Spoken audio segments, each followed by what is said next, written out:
Gifford Pinchot, the founder of the National Forest Service in 1905, described its mission thusly: to provide the greatest amount of good for the greatest amount of people in the long run. How would you say they're currently meeting that charge? I have a lot of good friends who work in the agency and work very hard to achieve that goal.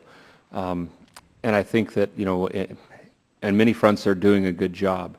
On off-highway vehicle recreation, I think that the new Forest Service travel management rule was from 2005 presented them with a fairly difficult challenge.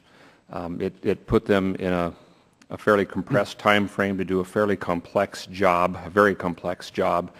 And in some areas, I think they did okay, but in many areas, because of the pressures to get the job done quickly, I don't think the right amount of planning went into it. And I think there were decisions made to close more trail and err on the side of getting it done sooner than probably were necessary in most areas.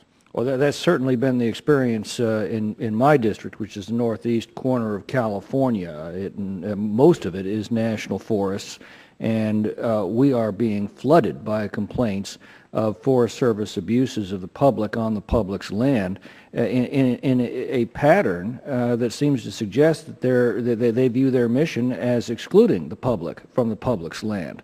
Are you seeing the same thing nationally? Nationally, yes, there's been a lot of trail loss for off-highway vehicle due to the travel management rule. The complaints we're receiving go far beyond that, imposing inflated fees that are forcing the abandonment of family cabins that have been held for generations, charging exorbitant new fees that are closing down long-established community events upon which many small and struggling mountain towns depend for tourism, expelling long-standing grazing operations on specious grounds, obstructing the sound management of our forests through a policy that can only be described as benign neglect.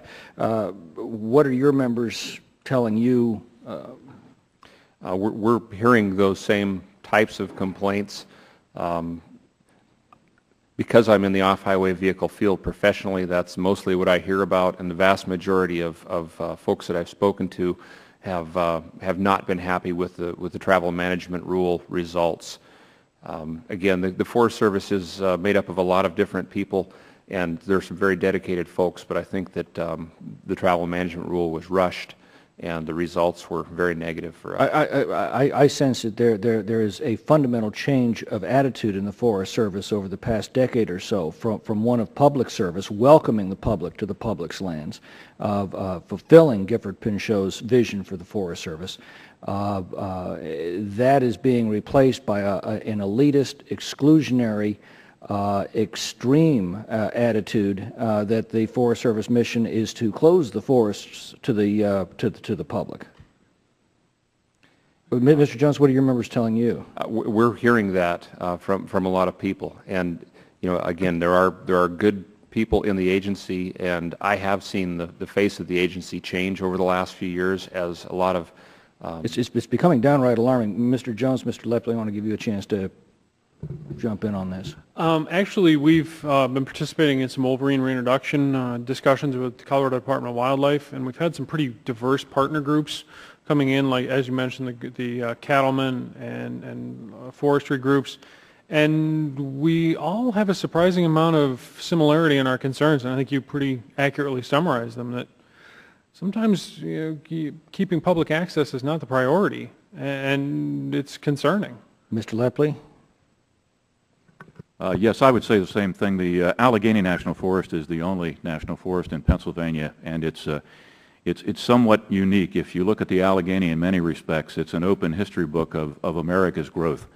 It's been heavily trammeled over by the oil and gas people, by lumber, etc., and it's a latticework of roads that display that history in a pretty grand style.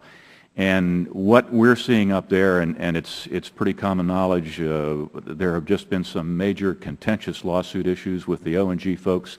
I'm afraid my time's running out, Mr. Lepley, and I just want to make the statement, Mr. Chairman, we are getting flooded by complaints in my district over these exclusionary attitudes that seem to be running rampant now in the Forest Service management.